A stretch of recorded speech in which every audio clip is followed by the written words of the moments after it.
likely are you to let somebody cut in front of you when you are in a line or a queue?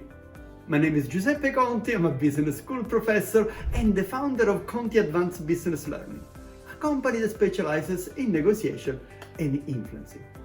To give you some more insight about the question I just raised, let me share with you a study that was made by Ellen Langer, a Harvard psychologist, in 1978. She wanted to study what will make people let you go in front of them while in a queue.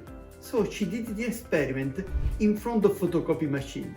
Keep in mind that in 1978, people used much more photocopy machines because the technology was not the same as today.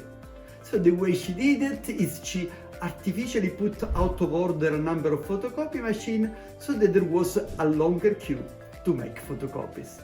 And then she tested different arguments in order to try to get in front of the people that were already in queue.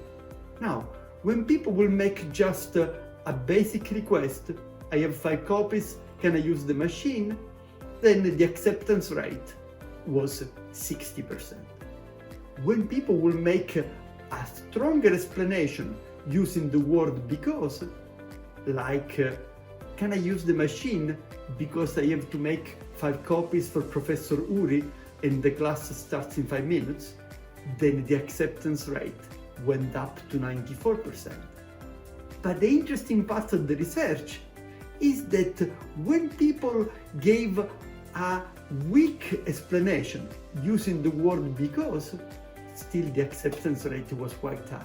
So when people said, can I use the machine because I have to make some copies, then the acceptance rate was 93%. So the simple fact of using the word because automatically trigger a behavior that let most of the people let you go in front of them.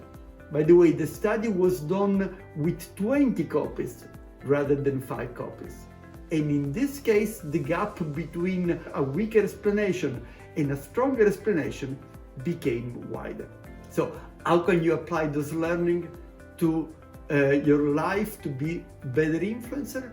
Then make sure that when you make a request, you give an explanation about why this is important. This will give some insight to the other person about your motivation and will make your request more reasonable and more logical. If your request is big, 20 versus 5 copies for instance, then make sure that you also pay more attention about the strength of the reason that you are outlining after your because. There is also an application for leadership. If you are the leader of a company or the leader of a department, make sure that you clarify the because to your employees. So do not talk only about what you are doing, but also focus on the higher purpose. For more insight on negotiation and influencing, check our website www.cabl.ch. Thank you.